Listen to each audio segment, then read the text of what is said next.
Bonjour Simon. Bonjour Constantin, comment ça va aujourd'hui? Ça va très bien, merci. Et toi? Bien, merci. Je m'appelle Simon Bonaventure, bienvenue chez moi à HEC Montréal. Et le principe de l'émission voudrait effectivement que tu te présentes. Je te dirais que premièrement, aujourd'hui j'ai 28 ans. J'ai décroché de l'école quand j'avais un peu plus de 15 ans. Je te dirais que c'est pas nécessairement autant la faute de l'école que de moi. Je ne me reconnaissais pas dans ce qu'on me demandait de faire dans notre système secondaire.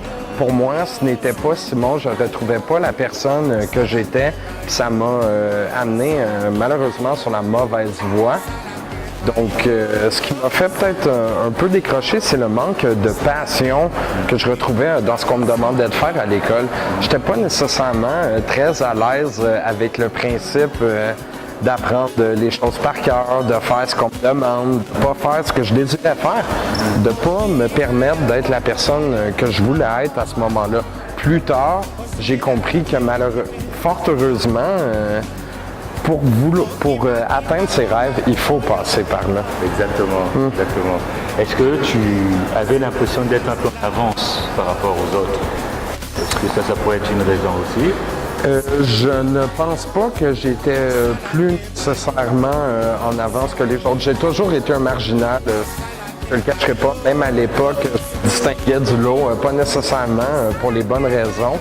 Mais je pense que c'était un peu dans ma personnalité. Je n'étais pas, dans le fond, fait pour avoir un parcours comme tout le monde. Puis tu sais, ça a été un peu le résultat de ma personne, de mes expériences. Puis c'est un peu ça qui m'a amené à prendre ce chemin-là. Mais ce qui est important de retenir, c'est que peu importe le chemin, on l'a dit aujourd'hui, j'ai intégré la société de manière un peu plus normale. Donc, tous les chemins mènent à Rome, quoi. Exactement. Pour moi, j'ai pas pris la décision de décrocher. On m'a amené à décrocher, on m'a amené à douter en moi. On a dit ce que tu fais, c'est pas correct, c'est pas ça que tu dois faire maintenant, aujourd'hui. Puis, tu sais, j'ai tout fait là-dedans, j'ai tout fait. Fait que j'ai tout essayé, là.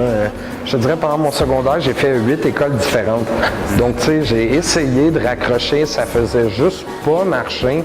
Puis ce qui m'a un peu sauvé, dans le fond, dans cette démarche-là, c'est quand j'ai intégré l'école aux adultes. Les 16-18 à Greenfield Park, pour moi, ça a été une révélation. On m'a dit, Simon, tu n'es pas capable de fonctionner dans une école normale, mais voici aujourd'hui, là, voici les livres, voici les objectifs, fais tes niaiseries, reviens me voir quand ça va être correct, là, on va se parler. Aussitôt qu'on m'a donné la responsabilité par rapport à mon parcours, c'est là que ça a marché pour moi. Pour toi, l'élément accrocheur, c'était la responsabilité. La responsabilisation par rapport à mon propre apprentissage. On dit, tu vas faire les cours que tu veux, au rythme que tu veux, tu vas être souverain par rapport à ta propre réussite. Puis c'est là que je me suis reconnu, c'est là que, si tu veux, j'ai commencé à prendre goût à pousser mes limites. On va en parler un peu au long de l'entrevue, mais je pense que c'est quelque chose de très important dans cette démarche-là pour moi, d'outrepasser, dans le fond, les limites qu'on peut m'imposer.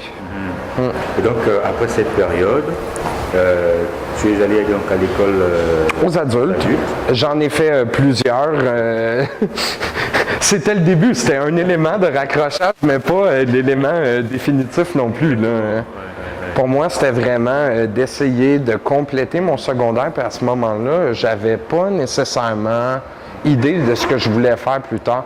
Je voulais simplement, dans le fond, avoir le minimum requis, si tu veux, par la société. Même pour être éboueur, ça prend un secondaire. Fait que, pour moi, c'était pas une alternative de ne jamais le terminer. Même si c'était difficile, j'essayais. Et donc après là, tu passes au cégep.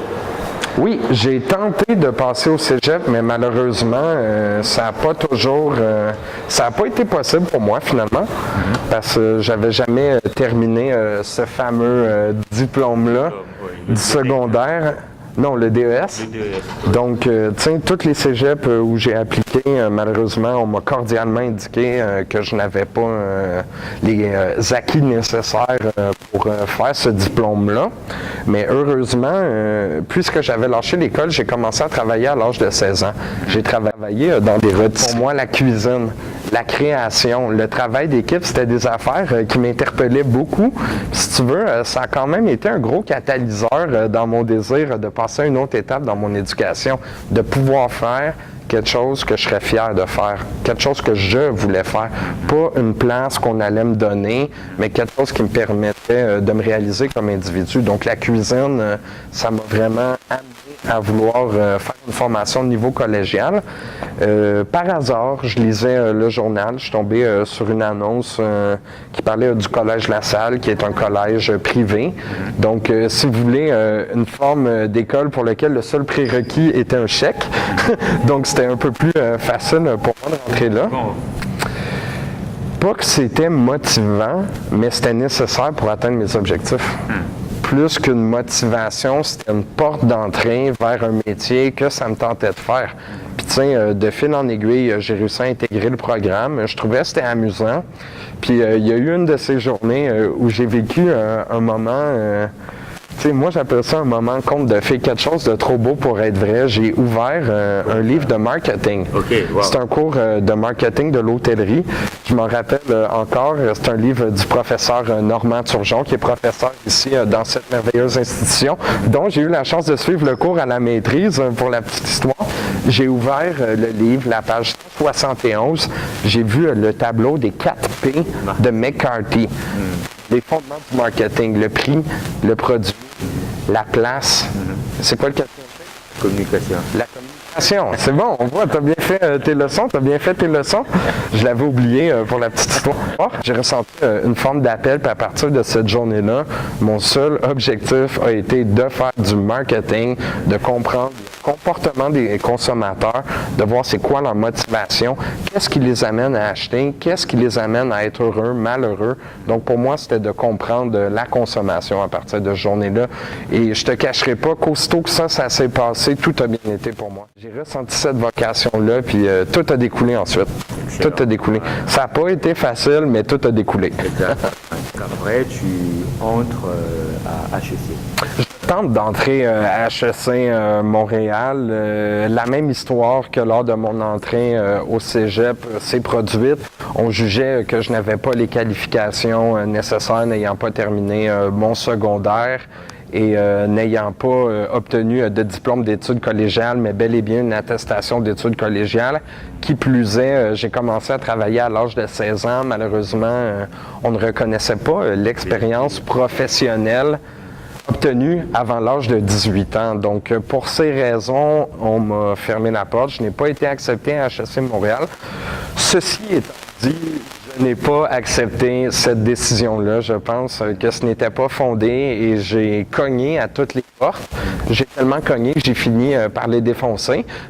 Donc, j'ai rencontré quelqu'un. Dans la vie, il y a toujours quelqu'un qui va se présenter, qui va nous donner une chance. Cette madame-là, je me rappelle plus de... Oui, je me rappelle de son nom. C'est Joanne Lagacé.